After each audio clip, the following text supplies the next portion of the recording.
now we are on our way to the building tour of Vaughan-Richards house. I've been here since past 10 in the morning. You know I'm an early bird, right? Others got here maybe 11 past 11. But hey, I think it's past 1 and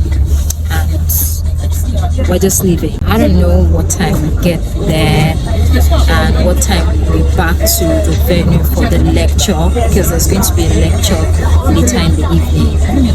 And let me show you others and say hi to my camera. Hello. Okay, I don't know everybody's name here, so let's just start from here. What's your name? Toke. Yes. Okay, nice.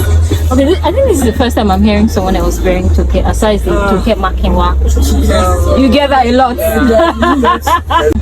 Chuka. Amira. Ubeida. First time hearing that name. Yes, I'm very special. Samuel.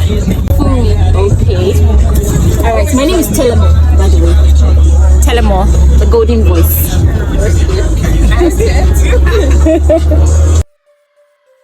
We're here now.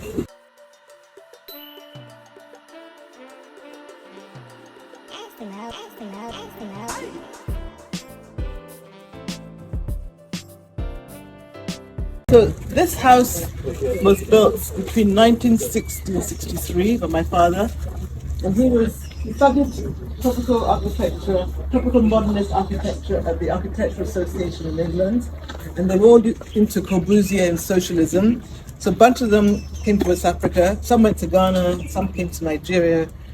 Dad came to Nigeria, met my mum, and stayed here. And he's buried here, so he became a Nigerian, really, essentially. So he tried to combine, unlike the other tropical modernists, he was the only one that tried to combine the indigenous architecture with tropical modernist architecture as well. The rest of them kind of brought tropical modernist stuff and just brought it here. He tried to mix the two together, so hence the house. So when we were children, he just built the ground floor, just a concrete area. These round bits. Upstairs wasn't built then. This is what's left of this whole area.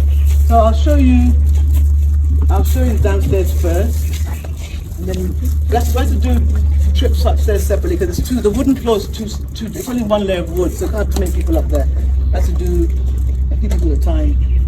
So that's literally just one layer of wood, tongue and groove, nothing else. It's just literally, and it's very Banksy, so I don't want to put too much. Yeah. So I can show you the ground floor first.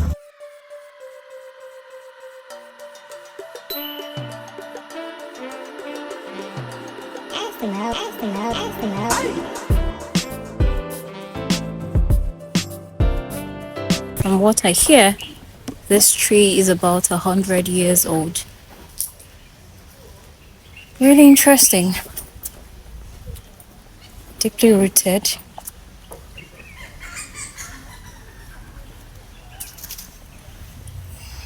So this, in the old days, this wasn't like this. This was just a cantilever with mosquito netting, and it overlooked the water. There were these big cupboards that had our toys. Every night we'd close the cupboards for security and we'd open it. And so we're like literally open plan. Then when they took the water away, he kind of reconfigured it.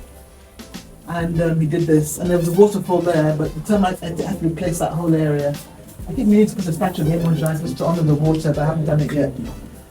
And then this was done in the 80s. So this was the 80s thing. He had carpet everywhere. The carpet came like this, very groovy. There's no chair here, just a. And then when I moved back 20-something years ago, the carpet was dangerous. It was like an animal. I don't know, things were living in it. So I ripped the carpet off.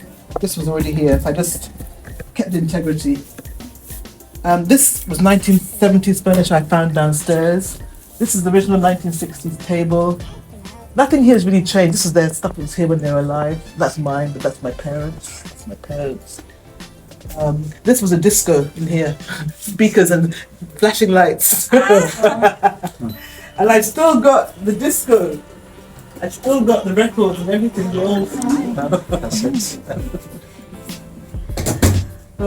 This was the bar. They were very social. They had parties a lot. So that's the bar area. Termites are devouring that area. I had to change. I mean, it's a lot of work. I've had to change the wood there. Original cabinets again.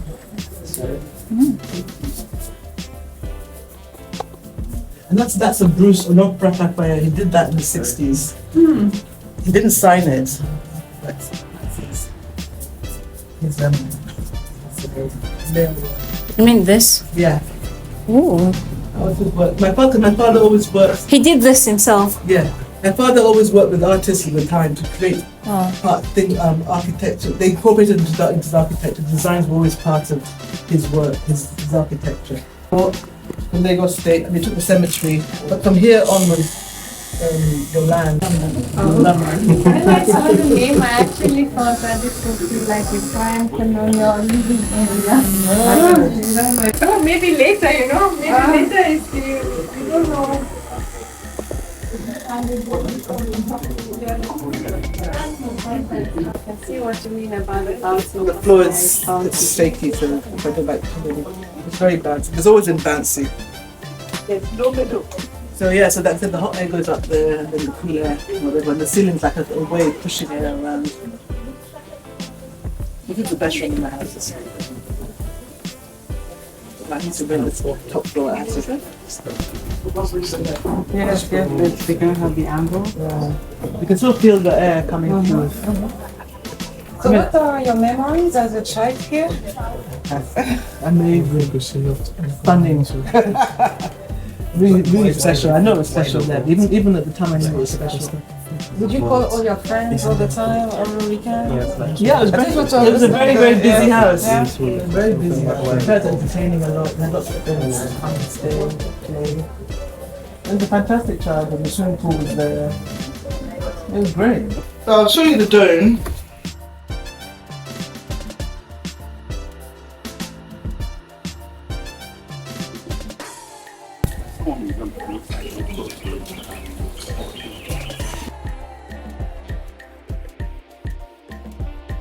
That's a floor mat from Benin Republic.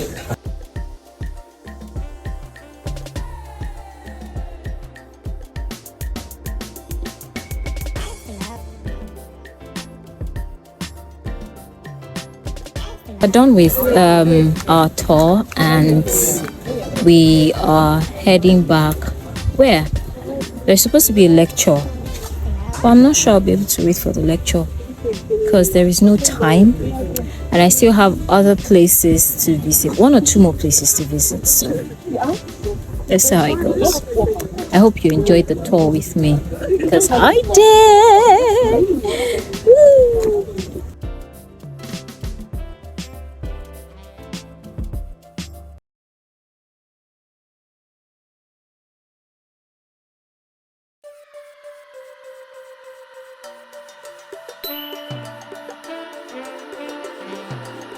Ask them out.